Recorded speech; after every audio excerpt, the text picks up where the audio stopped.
the influencers are not telling you, but I'm going to give you the tea. This is loaded with potassium. The issue with a lot of the other supplements you're taking as far as electrolytes, they're 100% sodium. There's this one supplement out there that's like 1,000 milligrams of sodium, a pinch of this and a pinch of that. That 1,000 milligrams of sodium is literally puffing you up like an Oompa Loompa because it does not have potassium. This is loaded with potassium. This is actually going to pull the water into your cells. Now for me, I'm an Ostomy, which means I have my bag down here. So I have to have electrolytes in every single drink. I don't do any water without electrolytes. And what I found is that potassium is the game changer when it comes to hydrating my body.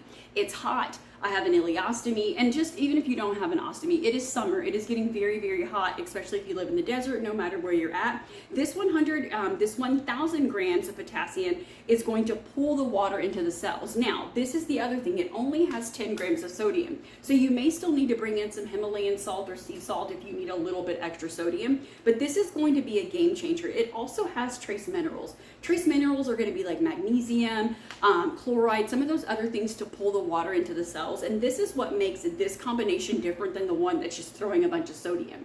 So depending on where you're at in your electrolyte journey, your hydration journey, whatever it may be, you need to be smart about electrolytes. Also, another thing I will say is that a lot of the times we look at this and we're like, oh, just one scoop, and it's like, oh, 30 days worth of 50 servings. To be honest, 50 servings shouldn't really take you all the way through the month. Most of us are going to be nutrient deficient. We're going to be electrolyte deficient.